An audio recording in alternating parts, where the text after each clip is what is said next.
So hello guys, this is me Ankita. Welcome to my channel A से एरोहब। और आज के इस वीडियो में हम करेंगे chapter 7 and imperial capital Vijayanagara का एक शॉर्ट सा रिवीजन। ऑल्दो मैंने ये वीडियो जो है डिटेल्ड में ऑलरेडी बना रखा है, तो अगर आपने नहीं देखा है तो नीचे डिस्क्रिप्शन बॉक्स में लिंक दिया हुआ है एंड आई कार्ड में भी आपको मिल जाएगा, सो वहां से जाके आप देख सकते हैं। आज इस वीडियो में हम करेंगे एक शॉर्ट सा रिविजन। सो बेसिकली इसमें क्या होने वाला है, जितने भी इसमें टॉपिक्स है, सब टॉपिक्स है, उसको मैं ब्रीफली आपको एक्सप्लेन कर दूंगी और साथ में ये भी बता दूंगी कि कौन कौन सी इंपॉर्टेंट चीजें हैं जिसपे आपको फोकस करना और आप नहीं छोड़ सकते। ठीक है, सो ये चैप्टर बहुत ज्यादा इंपॉर्टेंट है आपके बोर्ड एग्जाम के लिए, आपके प्री बोर्ड एग्जाम के लिए, यूनिट टेस्ट के लिए, जिसके लिए भी आप पढ़ रहे हो। बहुत ज्यादा इंपॉर्टेंट चैप्टर है जिसमें से काफी सारे क्वेश्चंस बन सकते हैं। ओके, और देखेंगे कि इसके अलावा, इस चैप्टर के अलावा आपको कौन कौन से जो है पिक्चर्स पे ज्यादा ध्यान देना है एंड जो है टॉपिक्स पे ध्यान देना है एंड जो पैराग्राफ बेस्ड जो क्वेश्चंस है कहाँ से आ सकते हैं। ठीक है, so without any further due let's get started. तो ये जो चैप्टर है ना, हम इसको दो हिस्सों में पढ़ते हैं। फर्स्ट ऑफ ऑल जो है जो टॉपिक है ये रिलेटेड है इसके एडमिनिस्ट्रेशन, पॉलिटी, या फिर हम बोल सकते हैं इसकी एस्टैब्लिशमेंट को लेकर। ठीक है, कि ये शहर जो है ये एक सिटी भी है प्लस एम्पायर भी है, तो ये याद रखना, विजयनगर एक सिटी भी है एंड एक एम्पायर भी है। ओके, सो फर्स्ट फेज में हम जो फर्स्ट पार्ट में हम ये पढ़ते हैं कि इसकी एडमिनिस्ट्रेशन कैसी थी, पॉलिटी कैसी थी, कौन कौन से डायनेस्टीज हुआ करते थे, किसने इसको फाउंड किया। एंड सेकेंड पार्ट जो है, दो इट इज नॉट मेंशन कि फर्स्ट पार्ट है सेकेंड पार्ट है, बट अगर आप इसको ऐसे डिवाइड करके पढ़ो तो चीजें और ज्यादा आसान लगेंगी। सेकेंड पार्ट हमारे लिए होगा रिसोर्सेज। ठीक है, जैसे वाटर रिसोर्सेज हो गए, उसके बाद जो है फोर्टिफिकेशन वगैरह भी है। ठीक है, तो मैं यहाँ पे फोर्ट लिख देती हूँ, प्लस जो है टेम्पल्स हो गए, आर्किटेक्चर्स हो गए, ठीक है, या फिर स्कल्पचर्स वगैरह हो गए। तो second part more of culture based है, रिसोर्सेज बेस्ड है, एंड जो फर्स्ट पार्ट है वो थोड़ा पॉलिटी, एडमिनिस्ट्रेशन, इन सब को लेकर है। ठीक है, तो ऐसे इस चैप्टर को आप लोग अप्रोच करना।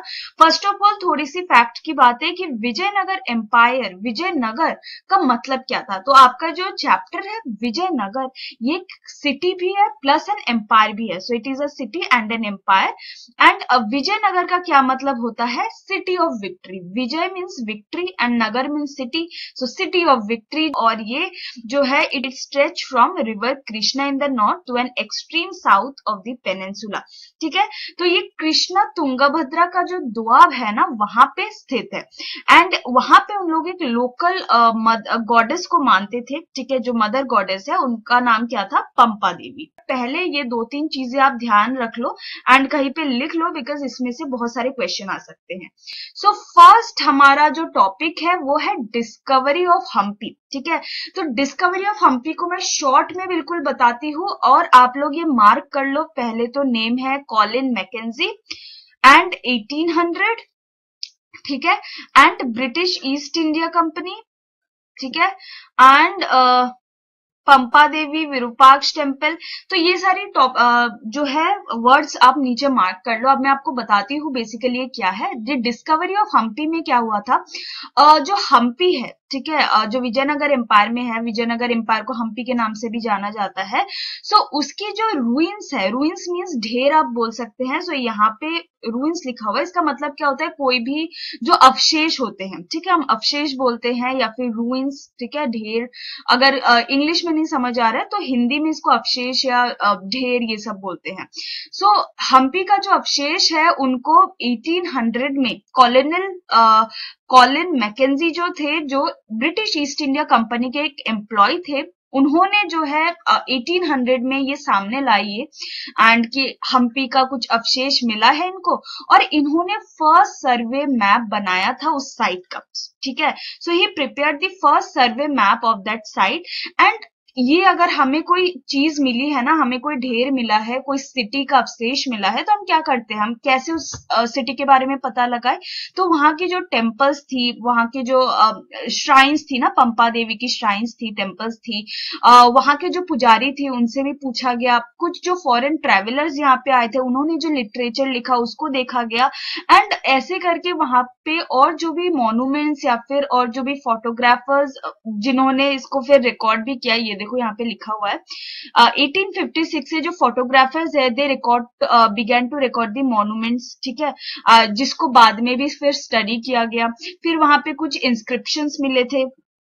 ओके, सो इन सबको देख के जो है हम्पी के बारे में थोड़ा बहुत पता लगाने की कोशिश की गई और फर्स्ट सर्वे मैप बनाया गया।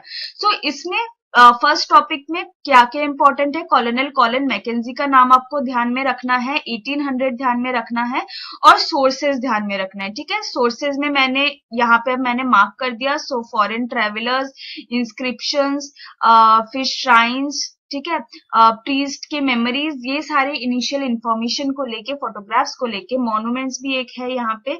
ठीक है, सो इनको लेके इस डिस्कवरी की गई इस हम्पी की। Okay, so that is all about your first topic. Now अब हम आते हैं आपके सेकेंड टॉपिक में, दैट इज रायाज, नायकास एंड सुल्तान्स। ठीक है, तो रायाज, नायकास और सुल्तान्स, इन तीनों के बारे में आपको पढ़ना है। यहाँ पे हम तीनों के बारे में ही बात करेंगे। सबसे पहले मोस्ट इंपॉर्टेंट आपके सेकेंड लाइन में है Harihara and Bukka, Vijayanagara empire and 1336। इससे एक इंपॉर्टेंट क्वेश्चन बन जाता है कि who founded the Vijayanagara empire and when. So Harihara and Bukka दो ब्रदर्स थे, इन्होंने क्या किया, इस एम्पायर को इन्होंने फाउंड किया when in the 14th century and exactly in 1336। ठीक है, सो ये विजयनगर एम्पायर का फाउंडेशन है जो कि हरिहर एंड बुक्का ने रखा।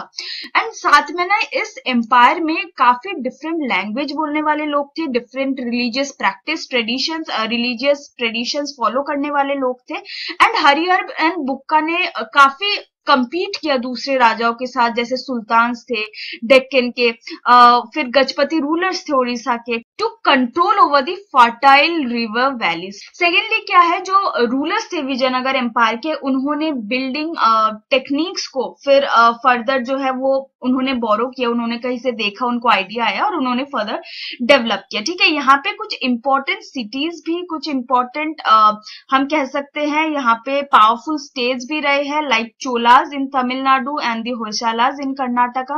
ठीक है, उन्होंने जो है काफी सारे टेम्पल्स भी जो है बनाए, like Brihadeshwara temple in Tanjore, Chennakeshava temple in Belur. तो ये तो रहे उनके टेम्पल्स की बात की क्या हुआ, तो इतना आपको समझ में आ गया होगा किसने फाउंड किया।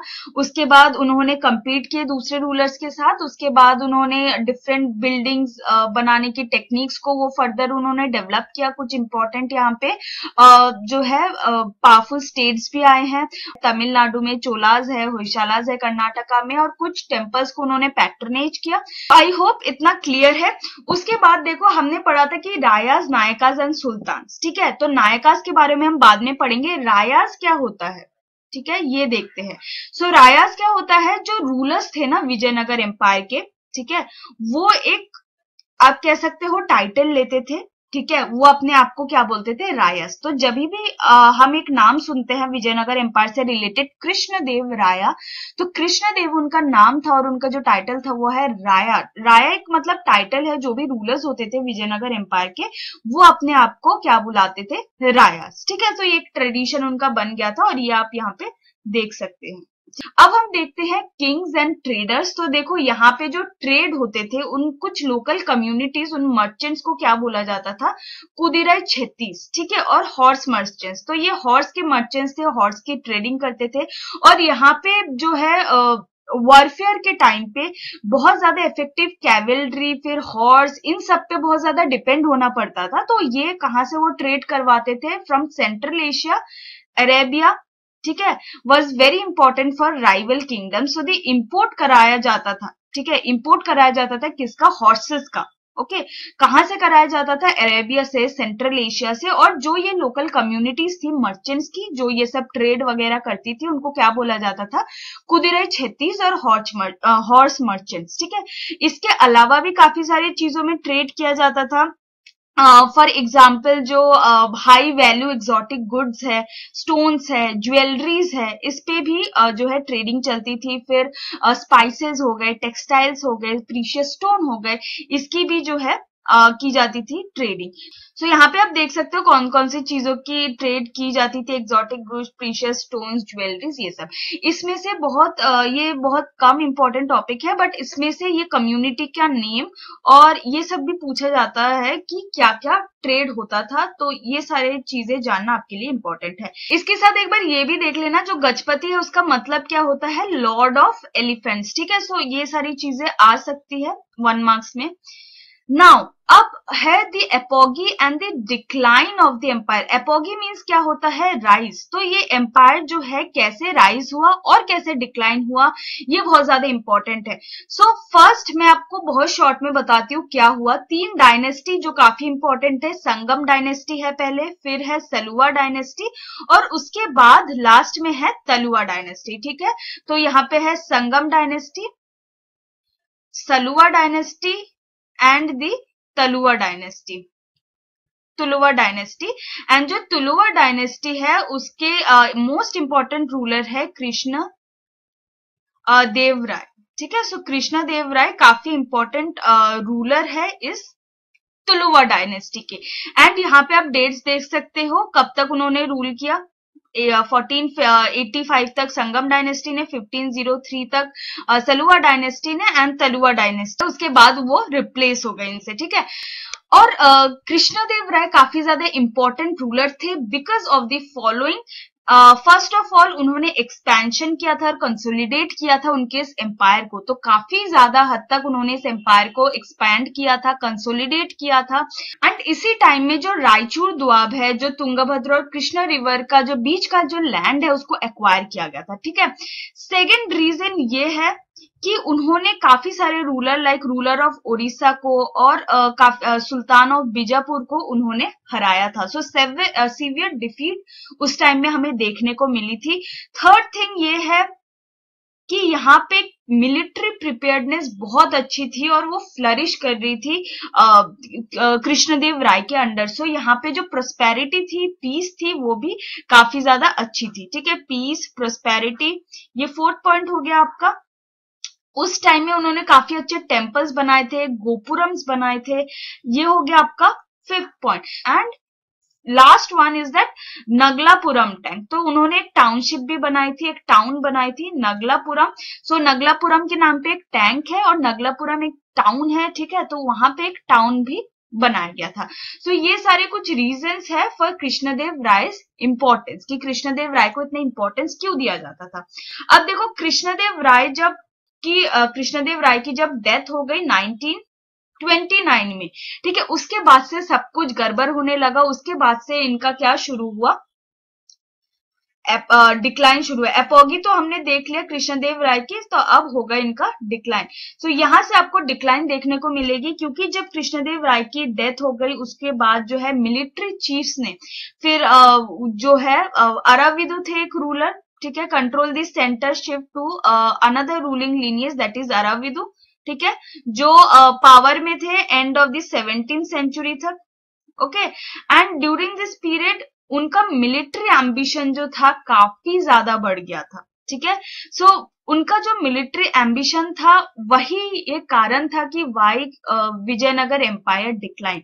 तो जब कृष्णदेव राय की डेथ हो गई तब मिलिट्री चीफ्स भी बहुत ज्यादा पावरफुल हो गए और उसके बाद इन्होंने जो है क्या कर लिया, जो इनके सक्सेसर थे उनको बहुत ज्यादा तकलीफें दी और इनको बाद में जो है अराविदु जो रूलर बने उनके टाइम पे तो ये इनकी मिलिट्री एम्बिशन बहुत ज्यादा बढ़ चुकी थी। तो उस टाइम में उनका मिलिट्री एम्बिशन इतना ज्यादा बढ़ गया था जिस वजह से इस जो विजयनगर एम्पायर है इसका डिक्लाइन हुआ। एंड उसके बाद क्या हुआ, 1565 में राम राय जो है उनके चीफ मिनिस्टर थे। सो विजयनगर के चीफ मिनिस्टर थे और उस टाइम पे जो है एक रक्षरी तंगड़ी का जो बैटल ऑफ तालीकोटा जिसको बोला जाता है वो बैटल ऑफ तालीकोटा हुआ और उसमें विजयनगर एम्पायर को घेर के डिफीट किया गया। सो यहाँ से जो है डेक्कन के सल्तनत भी आ गए थे, यहाँ पे जो है बीजापुर के जो रूलर्स है वो आ गए थे, अहमदनगर, गोलकोंडा, तो सबने मिलके जो है विजयनगर को हराया और उसको सैक कर लिया, ठीक है, उसको लूटपाट कर ली गई एंड फिर विजयनगर की धीरे धीरे एंड हो गई और वो टोटली जो है अबेंडन्ड हो गया। ठीक है, सो यही स्टोरी थी विजयनगर की। 3 इंपॉर्टेंट डायनेस्टीज है। विजयनगर एम्पायर के एक इंपॉर्टेंट रूलर कृष्णदेव राय है, और क्यों है वो भी हमने देखा। और डिक्लाइन जो है उसका मेन रीजन है बैटल ऑफ तालीकोटा। ठीक है, एंड किसकी वजह से ये हुआ है, basically it is because of their chief minister Ram Raya 1565 में, and second reason is their military ambitions। ठीक है, so that is all। उसके बाद नेक्स्ट टॉपिक है दैट इज दी रायाज एंड नायकाज। रायाज के बारे में हमने पढ़ लिया, नाउ हमें पढ़ना है नायकाज के बारे में, जिसमें भी 2 डिविजन्स हैं, नायकाज एंड अमर नायकाज, जिसको हम पढ़ेंगे। एंड ये काफी ज्यादा इंपॉर्टेंट है, सो इसको जरूर देखना है हमें। सो नायकाज कौन होते थे, जो मिलिट्री चीफ्स होते थे जिनका मेन कंट्रोल कहाँ पे होता था, फोर्ट्स में होता था। ठीक है, तो उनको जो है क्या बोला जाता था, नायकाज बोला जाता था। So they exercise power in the empire were military chiefs who usually control the force and had armed supporters, and they usually speak Tamil, Telugu और कन्नड़। ठीक है, तो ये तेलुगु बोलते थे या फिर कन्नड़ बोलते थे, एंड उनकी जो अल्टीमेट ऑथोरिटी कौन होती थी, उनकी किंग्स होती थी। सो it is नायकाज। So नायकाज basically military chiefs होते थे। ठीक है, एंड ऐसे ही एक वर्ड है दैट इज अमर नायका। सो अमर नायका थोड़ा सा डिफरेंट है इससे, तो इससे कंफ्यूज नहीं होना है। अमर नायका एक सिस्टम भी थी जो विजयनगर एम्पायर की एक इनोवेशन थी, and it is more likely derive from the iqta system. ठीक है, तो ये इक्ता सिस्टम से बेसिकली डेराइव की गई थी अमर नायक सिस्टम। अमर नायक क्या होते थे, अमर नायक मिलिट्री कमांडर्स होते थे। ठीक है, सो जो नायक है वो क्या होते थे, they are military chiefs. Okay, and जो अमर नायक होते थे दे आर मिलिट्री कमांडर्स। ठीक है, सो ये एक डिफरेंस है जो आपको याद रखना है। इसके अलावा भी जो है इसमें एक इम्पॉर्टेंट डिफरेंस है जो मैं आपको बताती हूँ। जो मिलिट्री कमांडर जो होते थे ना, उनको एक टेरिटरी दी जाती थी to who are given territories to govern by the raja. So वो जो क्या करते थे ना, जैसे एक लैंड है यहाँ पे जो राजा यहाँ पे कंट्रोल करता है, तो अमर नायक जो होते थे इनको एक ये वाली लैंड मिल गई सपोज, एंड यहाँ से जो भी टैक्सेस वगैरह होती थी उसको वो कलेक्ट करते थे। ठीक है, कहाँ से कलेक्ट करते थे, जो पीजेंट्स है, ट्रेडर्स है, वहां के आर्टिशंस है, उनसे जो है वो टैक्स कलेक्ट करते थे। एंड कुछ जो पार्ट है टैक्स का वो पर्सनल यूज के लिए करते थे, अपने हॉर्सेस और एलिफेंट्स को जो है मेंटेन करने के लिए करते थे, और वो बाद में जो है राजा को गिफ्ट वगैरह भी देते थे। ठीक है, और साथ में कुछ पोर्शन रेवेन्यू जो है टेम्पल्स के मेंटेनेंस के लिए, इरिगेशन सिस्टम के लिए, इन सब के लिए भी किया करते थे। सो नायक जो हो गए बेसिकली ये तो ज्यादा पावरफुल होते थे, फोर्स में ये कंट्रोल करते थे, और अमर नायक जो होते थे वो टैक्स वगैरह कलेक्ट करते थे और जो है उसको यूज करते थे, उस टैक्स को डिफरेंट पर्पस के लिए जो है यूज करते थे। सो यहाँ पे आपको मिल जाएगा कहाँ कहाँ पे यूज होता था, maintenance of temple, irrigation works, and for personal use, for elephants and horses की मेंटेनेंस के लिए। So that is all about the Nayakas and Amara Nayakas. Now अब हम आते हैं Vijayanagara the capital and its environment. So यहाँ से आपका शुरू होता है फेज 2, जहां पे हम पढ़ेंगे अबाउट द वाटर रिसोर्स के बारे में, अबाउट फोर्ट्स के बारे में, अबाउट टेम्पल्स के बारे में, ठीक है, स्कल्पचर्स के बारे में। सो यहाँ से हम पढ़ते हैं about water resource. So water resource में 2-3 चीजें आपको ध्यान में रखनी है। फर्स्ट ऑफ ऑल यहाँ पे एक नेचुरल बेसिन थी। तो वाटर रिसोर्स इनके पास 2 सोर्सेस थी, फर्स्ट इज नेचुरल वन, ठीक है, and second is the artificial one जो यहाँ पे लिखा हुआ है।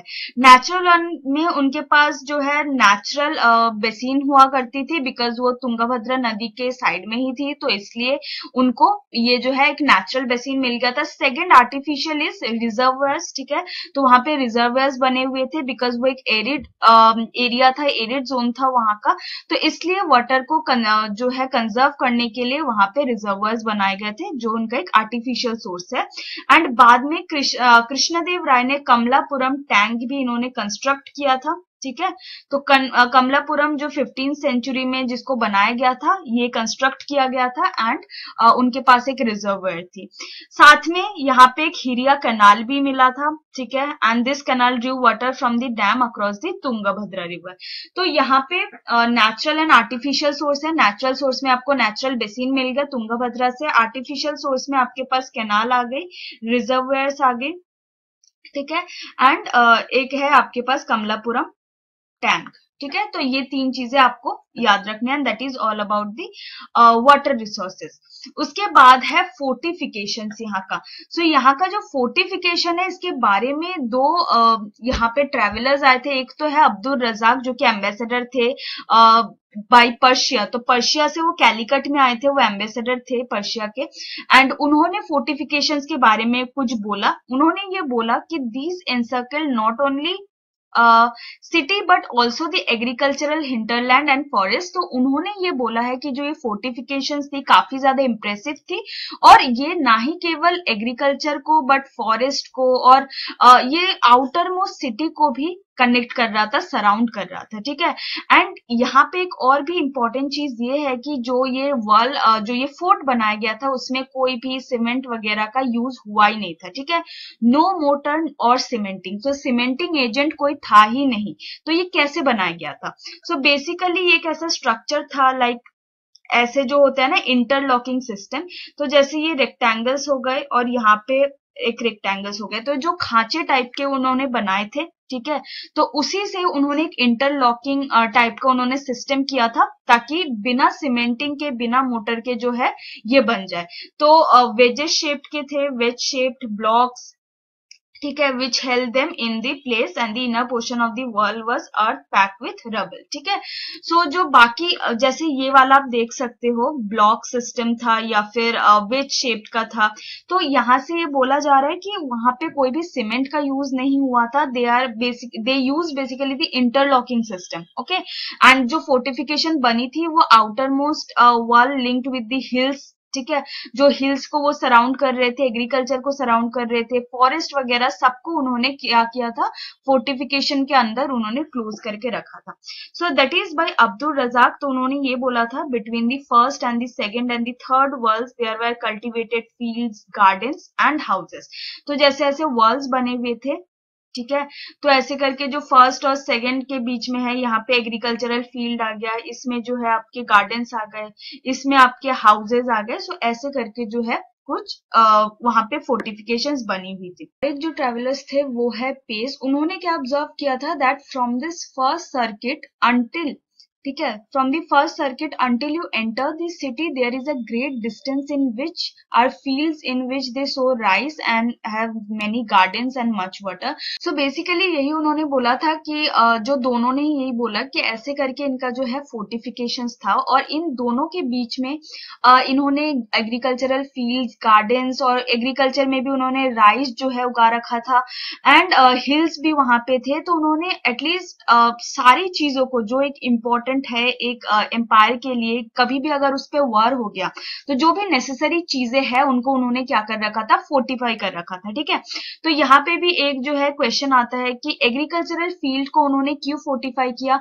बिकॉज जब वार होता था या फिर जब कोई भी अचानक से कोई हमला कर देता था किसी भी एम्पायर के ऊपर, तो सबसे पहली चीज यही वो देखते थे कि पहले उनका खाना बंद करवा दिया जाए, ताकि जो लड़ने आए जो आर्म फोर्सेस हो उनकी ताकत वैसे ही कम हो जाए। ठीक है, तो इसलिए उन्होंने क्या किया था, विजयनगर में एग्रीकल्चर को भी फोर्टिफाई कर लिया था, ताकि जो दुश्मन है, जो अटैकर्स है, वो ज्यादा जल्दी से जो एग्रीकल्चर को है उसको कब्जा ना कर पाए, या फिर खाने के जो सोर्सेज है उसको रोक ना पाए। ठीक है, ओके, नाउ एक और यहाँ पे चीज है, जो वहां पे डोम बनी हुई थी, ठीक है, या फिर जो फोर्टिफाइड सेटलमेंट था, जो आर्च था उसके गेटवे में, ठीक है, या फिर जो डोम बनी हुई थी गेट में, they are Indo Islamic style. ठीक है, मतलब वो जो स्टाइल, जिस स्टाइल में वो बने हुए थे, they are Indo Islamic style which is introduced by the Turkish sultans. तो ये एक आप लोगों के लिए यहाँ पे इंपॉर्टेंट हो जाएगा। नेक्स्ट चीज हम यहाँ पे देखेंगे, that is the royal centres. तो कुछ रॉयल सेंटर्स थे, ठीक है, उनके बारे में हम बात करेंगे। सो जो रॉयल सेंटर्स है, it is located in the south western part of the settlement, जहां पे 60 टेम्पल्स हुआ करते थे। ठीक है, and clearly the patronage of the temple and cults was important for the rulers. तो वहां पे जो भी टेम्पल्स है, जो भी मूर्तियां है, वो इंपॉर्टेंट थे किसके लिए, रूलर्स के लिए। और वहां पे जो है वो डोनेट वगैरह भी करते थे, पैट्रनेज देते थे उन टेम्पल्स को। ठीक है, ताकि लोग जो है उस पे उस रूलर पे और ज्यादा भरोसा करे। ठीक है, बिकॉज वो फिर डिवाइन कनेक्शन फिर उनका एक हो जाता था। ठीक है। तो जो भी रूलर्स होते थे ना उस टाइम के, तो वो हमेशा टेम्पल्स को पैट्रनेज करते थे, या फिर टेम्पल्स को डोनेट करते थे, गिफ्ट्स देते थे। या फिर जो मुस्लिम रूलर्स भी थे वो भी जो है सूफी सेंट्स इनके साथ बहुत ज्यादा कनेक्शन रखते थे, बिकॉज उससे उनको एक डिवाइन कनेक्शन जो है दिखा पाते थे, और लोग फिर उनपे ज्यादा विश्वास करते थे, ठीक है, कि वो उनको लेजिटिमेट ऑथोरिटी मानते थे फिर, ठीक है। तो यहाँ पे यही बोला गया, वहां पे 30 बिल्डिंग कॉम्प्लेक्सेस थे which is identified as palaces, ठीक है। तो ये रॉयल सेंटर्स है जहाँ पे 60 टेम्पल्स और वहां पे पैलेसेस हुआ करती थी ना। रॉयल सेंटर्स में एक इम्पोर्टेंट स्ट्रक्चर वो है महानवमी डिब्बा का। So as its name suggest, Mahanavami Dibba, यहाँ पे महानवमी को, ठीक है, नवमी को जो है सेलिब्रेट किया जाता था, जिसको हम दुर्गा पूजा या फिर नवरात्रि भी बोलते हैं। डिफरेंट जगह पे इसको डिफरेंट नाम से बुलाते हैं, लाइक दशहरा है जो नॉर्थ इंडिया में बोला जाता है, दुर्गा पूजा वेस्ट बंगाल में बोला जाता है, नवरात्रि जो है हम बोलते हैं। सो उसको कहाँ पे सेलिब्रेट किया जाता था, इस महानवमी डिब्बा के अंदर, ठीक है। एंड महानवमी डिब्बा का इंपॉर्टेंस यही है कि आपको इसमें जो एमसीक्यू आएगा या फिर पूछा जाएगा कि इसमें क्या इंपॉर्टेंस थी, लाइक यहाँ पे महानवमी सेलिब्रेट होता था। एंड साथ में इसके जो डायमेंशंस है वो भी थोड़ा देख लेना, that is 11,000 square feet, and इसकी बेस थी और जो हाइट थी वो है 40 फीट, ठीक है। सो हाइट एंड इसकी जो है बेस की डायमेंशन थोड़ा देख लेना। Mahanavami Dibba basically it has to most impressive platform, usually the audience hall, ठीक है, एंड द महानवमी डिब्बा। तो यहाँ पे जो है इसको सेलिब्रेट किया जाता था महानवमी डिब्बा को। And the Kings palace is the largest enclosure but has not yielded definitive evidence of being a royal residence. तो इसमें यही बोला गया है कि the Kings palace is the largest of the enclosure, ठीक है। किंग्स पैलेस उसमें सबसे बड़ा था, बट इसका कोई एविडेंस नहीं मिला है कि वो एक रॉयल रेसिडेंस था। मतलब वहां पे एक किंग का पैलेस है जो कि बहुत बड़ा एनक्लोजर है, बहुत बड़ा है, बट ऐसा कोई वहां पे एविडेंस नहीं मिला है कि वहां पे रॉयल रेसिडेंस हुआ करती थी, मीन्स वहां पे रूलर्स वगैरह रहते थे, इसका कोई एविडेंस नहीं मिला है। तो इसमें दो इम्प्रेसिव प्लेटफॉर्म्स है, जो एक का नाम है usually the audience hall and the Mahanavami डिब्बा, ठीक है। महानवमी डिब्बा का डायमेंशन हमने देख लिया। यहाँ पे क्या सेलिब्रेट होता था, it is Mahanavami, okay. And उस दिन कुछ इंपॉर्टेंट एक्टिविटीज होती थी, like worship of the image, ठीक है, worship of the state horse जो उनके लिए बहुत ज्यादा इंपॉर्टेंट थी, sacrifice of the buffaloes and other animals की सैक्रिफाइस की जाती थी। उसके बाद वहां पे रेसलिंग मैच हुआ करता था, और उनके पास जो भी हॉर्सेज है, एलिफेंट्स है, चैरियर्स है, सोल्जर्स है, उनको प्रेजेंट किया जाता था कि हमारे पास ये चीजें है, हमारे पोसेशंस है ये सारे, ठीक है। जो processions of caparisoned horses and elephants, chariot, soldiers, उस टाइम पे उसको प्रेजेंट किया जाता था as ritual presentation before the king. तो वहां पे गेस्ट भी आते थे by the and his guest by the chief Nayakas. तो बेसिकली देखो ये रूलर हो गया, एंड जैसे हमारे यहाँ पे होता है इंडिपेंडेंस डे के टाइम पे, रिपब्लिक डे के टाइम पे, तो यही होता है कि हमारे जब रिपब्लिक डे की सेलिब्रेशन होती है तब जो है चीफ गेस्ट वगैरह आते हैं, तो हम क्या करते हैं, हमारे जो भी हथियार है या फिर जो भी गन्स है, जो भी मिसाइल्स है, हम उसको दिखाते हैं, प्रेजेंट करते हैं। वैसे ही यहाँ पे भी क्या होता था, जो भी चीफ नायकास है, ठीक है, चीफ नायकास कौन हो गए आपके जो फोर्ट पे जो कंट्रोल करते थे, तो जो चीफ नायकास है वो प्रेजेंट करते थे किसको, गेस्ट के सामने एंड किंग के सामने। सो किंग एंड गेस्ट के सामने वो जो है ये सारी चीजों को प्रेजेंट करते थे। वहां पे सेरेमनीज भी होती थी, कुश्ती होती थी, रेसलिंग मैचेस होते थे, एंड ऐसे करके जो है वो सेलिब्रेट करते थे। On the occasion Nayakas brought rich gifts for the king as well as the stipulated tribute. तो वो ट्रिब्यूट और गिफ्ट्स वगैरह भी राजा को दिया जाता था, ठीक है। सो ये हो गया आपका महानवमी डिब्बा के बारे में। एक इंपॉर्टेंट चीज आप लोग ये देख लेना कि नवमी को नवरात्रि कहाँ पे बोलते हैं, दुर्गा पूजा कहाँ पे बोलते हैं, दशहरा कहाँ पे बोलते हैं, ये सारी चीजों पे जो है क्वेश्चन बन सकता है। सो that is all about the Mahanavami डिब्बा। उसके बाद कुछ अदर रॉयल सेंटर्स थे। तो देखो रॉयल सेंटर्स में हमने क्या देखा है, फर्स्ट महानवमी डिब्बा को देखा है, ठीक है, एंड महानवमी डिब्बा, एंड सेकंड हम देखेंगे इसमें और भी कुछ ये फर्स्ट हो गया आपका।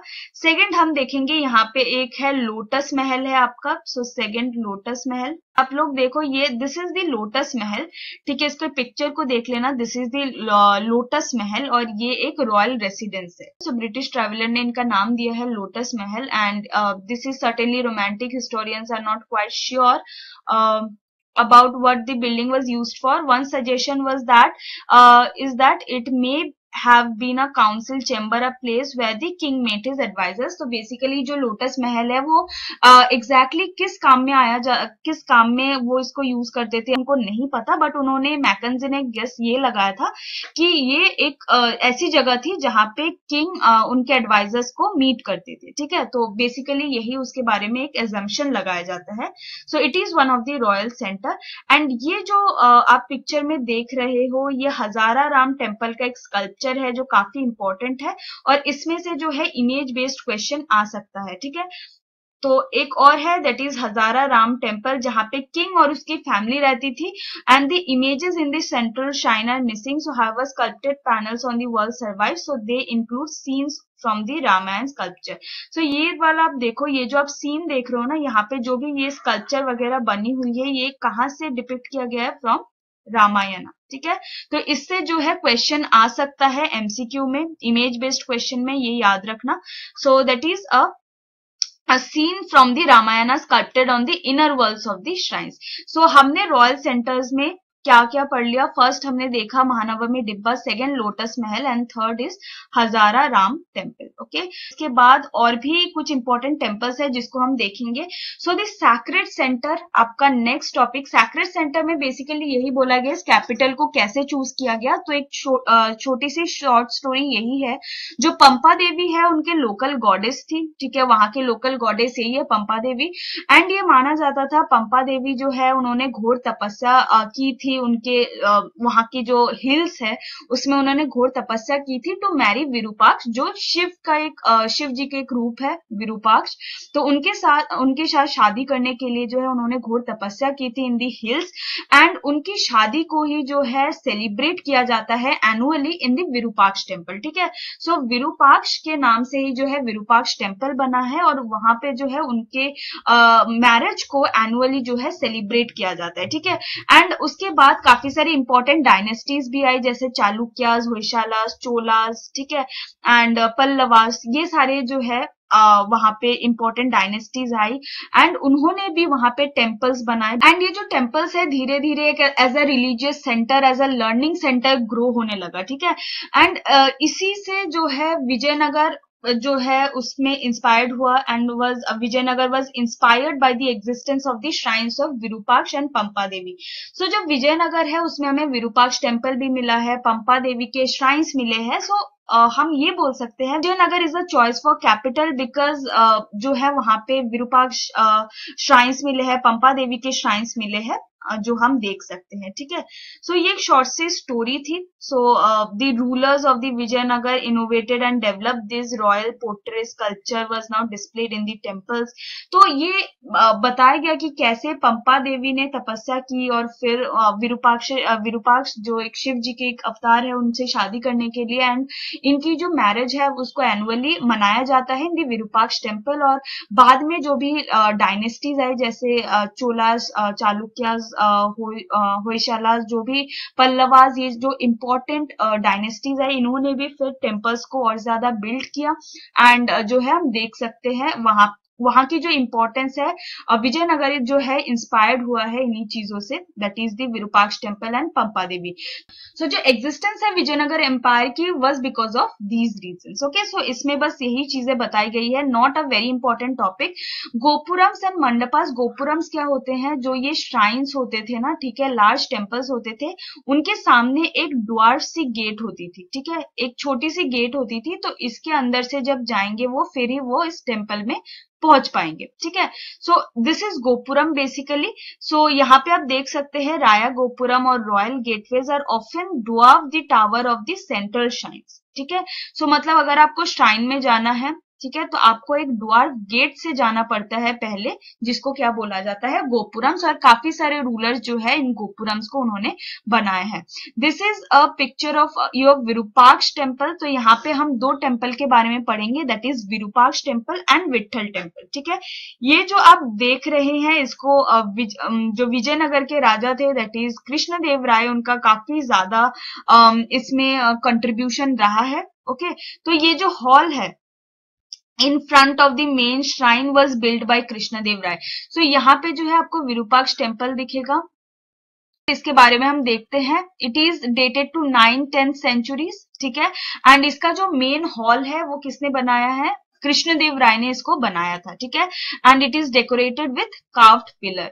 It is also credited with the construction of eastern gopuram, and जो कृष्णदेव राय है उन्होंने ईस्टर्न गोपुरम भी बनाया था और इसका जो मेन जो हॉल है उन्होंने बनाया था। And the hall in the temple were used for a variety of purposes. Some were spaces in which the images of the gods were placed to witness special programs like dance, music, drama, and others were used to celebrate the marriages of the deities, and yet others were meant for the deities to swing in. तो जैसे मैंने आपको बोला Virupaksha temple में विरूपाक्ष और पंपा देवी की जो marriage थी उसको एनुअली सेलिब्रेट किया जाता था उस मैरिज को। सो इस वजह से वहां पे जो है मैरिज ऑफ द डिटीज को सेलिब्रेट किया जाता था, साथ में वहां पे स्पेशल प्रोग्राम्स होते थे, म्यूजिक, डांस, ड्रामा। ठीक है, तो वहां पे वो सब की जाती थी। तो वहां की जो हॉल है विरूपाक्ष टेम्पल की जो हॉल है, यहाँ पे आप देख सकते हो ये जो हॉल है, यहाँ पे ये सब चीजें एक्टिविटीज जो है की जाती थी, लाइक सेलिब्रेटिंग द मैरिजेस और स्पेशल प्रोग्राम्स यहाँ पे होता था। एंड इसमें किसका ज्यादा सबसे लार्ज कंट्रीब्यूशन किनका है, इट इज कृष्णदेव राय। तो जो हॉल है front of the main shrine वो किसने बिल्ड किया था, कृष्णदेव राय ने बिल्ड किया था, जहां पे हम कार्व पिलर देख सकते हैं। उन्होंने ईस्टर्न गोपुरम को भी बिल्ड किया था। ठीक है, नाउ यहाँ पे आते हैं हम विट्ठल टेम्पल। विट्ठल जो विष्णु के भी अवतार को कहा जाता है। सो सेकेंड टेम्पल यहाँ पे है विट्ठल टेम्पल, काफी इंपॉर्टेंट है, इसमें से क्वेश्चन आता है दोनों टेम्पल्स में से। एंड ये विष्णु के अवतार है विट्ठल टेम्पल, और इन्हीं को जो है जनरली महाराष्ट्र में वर्शिप किया जाता था। ठीक है, एंड बाद में जो है इसको कर्नाटक में भी लाया गया, और यहाँ पे एज अ नेम विट्ठल इसको जो है ये प्रिंसिपल डीटी है विट्ठल टेम्पल की। एंड यहाँ पे आप देख सकते हो इनकी कैरेक्टरिस्टिक फीचर क्या है, यहाँ पे एक चैरियट स्ट्रीट थी। ठीक है, जो टेम्पल से लेके गोपुरम तक, जैसे मैंने आपको बोला कि ये मान लो टेम्पल है और यहाँ पे गोपुरम है, सो टेम्पल से गोपुरम तक एक चैरियट स्ट्रीट्स थी वहां पे, and which is paved with stone slabs and pillars. तो जो यहाँ पे स्ट्रीट्स थी यहाँ पे पिलर्स लगे हुए थे। ओके, एंड यहाँ पे स्टोन स्लैब से जो है ये सड़कें जो है बनी हुई थी। ठीक है, एंड यहाँ पे हम देख सकते हैं in some there were most spectacular gopurams which were build by local Nayakas. तो वहां के जो लोकल नायकास थे उन्होंने ये गोपुरम जो है वहां के बिल्ड की थी। तो आप यहाँ पे जो है देख सकते हैं, ये एक पिक्चर है विट्ठल टेम्पल की, तो ये आप देख सकते हैं। सो यहाँ पे हमने दो टेम्पल्स देखे, that is Virupaksha temple, Vitthal temple. दोनों में से थोड़ा थोड़ा इनका जो कैरेक्टरिस्टिक्स है देख लेना, इंपॉर्टेंट डिटीज कौन कौन से है एंड यहाँ पे क्या इंपॉर्टेंट एक्टिविटीज होती थी, इसको ध्यान देना है। विट्ठल टेम्पल की कैरेक्टरिस्टिक्स इंपॉर्टेंट है। ओके, नाउ उसके बाद सिक्स्थ टॉपिक जो है वो है plotting places, temples and bazaars. तो देखो यहाँ पे क्या होने लगा ना, 1976 में Hampi was recognised as a site of national importance. ठीक है, और 1980s में important project was launched to document the material remains at the Vijayanagar in detail. So 1976 देखो 1800 में इसको डिस्कवरी की गई थी इसके ruins को, और 1976 में इसको as a national importance this site is recognised as of national importance, जो कि कहाँ पे है, कर्नाटका में है। ओके, एंड यहाँ पे आप देख सकते हो इसकी प्लॉटिंग की गई है, मैपिंग की गई है। क्यों मैपिंग की गई है, ताकि हर एक चीजों को, जैसे मार्केट्स हो गए या फिर टेम्पल्स हो गए, उनको अच्छे से जो है मैपिंग करने के लिए, प्लॉट करने के लिए कुछ ऐसे चीजें बनाई गई है। सो अब देखते हैं कि ये जो जगह है, ये जो हम्पी है, इसकी प्लॉटिंग कैसे की गई। तो फर्स्ट स्टेप क्या हुआ, इस पूरे जो है इस पूरे हम्पी को किसमें उन्होंने डिवाइड किया, 25 स्क्वायर्स में पहले उन्होंने डिवाइड किया, जिसमें 25 अल्फाबेट को उन्होंने डेजिग्नेट किया। देखो ABCDEFGH GHJKLMNOPQRST, ये सारे जो है अल्फाबेट्स, आई को छोड़ के सारे अल्फाबेट्स डेजिग्नेट किए गए इन 25 स्क्वायर्स में, ठीक है। और इन 25 स्क्वायर्स को फिर फर्दर डिवाइड किया गया। सो यहाँ पे बोला गया है the first step was to divide the entire square into set of 25 square. उसके बाद उसमें और स्मॉल स्क्वायर्स में उसको डिवाइड किया गया, ठीक है। तो बेसिकली यही है, जैसे ऐसे उन्होंने 25 स्क्वायर्स अगर बनाए होंगे, ठीक है, तो उनको फिर उन्होंने नेम दिया और उसको फिर से फर्दर उन्होंने डिवाइड किया। सो नेक्स्ट हम पिक्चर देखते हैं, ये देखो। सो जैसे उन्होंने फर्दर कैसे डिवाइड किया, NA, NB, NC, ठीक है, NF, MK, MP। सो मतलब जो 25 स्क्वायर्स उन्होंने बनाए थे उसको उन्होंने फर्दर डिवाइड किया, ठीक है। सो ये चीजें क्यों की गई, ताकि वो रिकवर कर पाए the stresses of the roads, passes, bazaars. तो वहां के जो बाजार्स थी, टेम्पल्स थी, ठीक है, छोटी छोटी जो जगह थी, श्राइन्स थी, उनको लोकेट करने के लिए, जैसे आप यहाँ पे देख सकते हैं, इस वाले इमेज में आप देख लो, तो यहाँ पे देख सकते हो आप जो है छोटे छोटे स्ट्रक्चर्स आपको दिख रहे होंगे, ठीक है। यहाँ पे सिटीज दिख रही होंगी, यहाँ पे कुछ चीजें दिख रही होंगी, ठीक है। तो ऐसे करके जब उन्होंने प्लॉट किया, फर्दर सब डिवाइड किया 25 स्क्वायर्स को, तो उन्होंने जो छोटे छोटे बाजार्स थे, रोड्स थे, श्राइन्स थी, उनको रिकवर करने के लिए, उनको और डिटेल में प्लॉट करने के लिए उन्होंने ऐसे जो है तरीके अपनाए, ठीक है। सो यहाँ पे आप देख सकते हो, John M. Fritz, George Michel and M.S. Nagaraja Rao who worked for years at the site, उन्होंने क्या लिखा है, जो इनके ऊपर जो इन्होंने डिटेल में जो काम किया था इन्होंने, आप ये वाला पिक्चर भी देख सकते हो, जहां पे आपको काफी सारी चीजें देखने को मिलेगी, स्ट्रक्चर्स देखने को मिलेगी। सो इन्हीं सबको रिकवर करने के लिए इन्होंने क्या किया, जो 25 स्क्वायर्स बनाए थे उनको फर्दर डिवाइड किया, ताकि छोटे छोटे जो चीजें रह गई हो उसको रिकवर कर पाए, ठीक है। उन्होंने लिखा है कि in our study of these monuments of Vijayanagara we have to imagine a whole series of vanished wooden elements like columns, brackets, beams, ceilings, hanging, overhanging caves and the towers decorated with plaster. So basically ये जो शहर है बिल्कुल abandon हो चुका था, खाली हो चुका था, उनको बस अवशेष मिले थे और उसी के आधार पे उन्होंने ये सारी चीजें जो है उन्होंने assumption लगाए, उन्होंने जो उनको सोर्सेज मिले हैं, कुछ जो चीजें मिली है, उनके ही हिसाब से उन्होंने अपने आप जो है इस चीज को इमेजिन किया एज अ होल सीरीज, जो यहाँ पे बताया गया है, ठीक है ना। लास्ट टॉपिक है that is question in search of answer. ये भी काफी छोटा सा सिंपल सा टॉपिक है, नॉट सो इम्पोर्टेंट। तो बेसिकली इसमें कुछ क्वेश्चंस को रेज किया गया है, लाइक हम कुछ चीजों को और ज्यादा डिटेल में ढूंढ सकते हैं, लाइक वहां की जो बिल्डिंग्स थी, ठीक है, वो हमें बताती है कि वहां की स्पेस कैसे ऑर्गेनाइज थी, कैसे यूज होती थी वहां की जो स्पेस जो भी है, या फिर वो कैसे बनते थे वो बिल्डिंग्स, ठीक है, कौन से मटेरियल्स, कौन से टेक्निक्स जो है उसमें यूज होते थे, हम वहां से पता कर सकते हैं, जो कि हमें डिटेल में इतना नहीं पता चला है। सेकेंडली, वहां के जो ऑर्डिनरी मैन, वेमेन, चिल्ड्रन है, उनके बारे में भी हमें ज्यादा कुछ नहीं मिला है कि वहां के लाइफस्टाइल कैसी थी, कैसे लोग रहते थे एंड ऑल, वेमेन्स की पोजीशन क्या थी, चिल्ड्रंस, ऑर्डिनरी मेंस, तो इन सारी चीजों के बारे में अभी भी क्वेश्चन है। एंड क्या उनको सैक्रेड सेंटर में या फिर रॉयल सेंटर जो हमने देखा है, महानवमी डिब्बा देखा है, हजाराराम टेम्पल देखा है, लोटस महल देखा है, क्या वहां पे जाने की उनको जो है एक्सेस थी, क्या वो वहां पे जा सकते थे। तो ऐसे काफी सारे क्वेश्चंस है जो रह गए हैं, जो इसमें इस टॉपिक में इसको हाईलाइट किया गया, ठीक है, question in search of answer, जिनका आंसर वो ढूंढ रहे। So that is all about the chapter. I hope you find this video helpful. अगर आपको डिटेल वीडियो अच्छे से देखना है, so you can also click the link given in the description box. Till then, अगर ये वीडियो पसंद आए, so do like this video, subscribe this channel. हम मिलेंगे अगले वीडियो में। Till then, stay tuned, bye bye.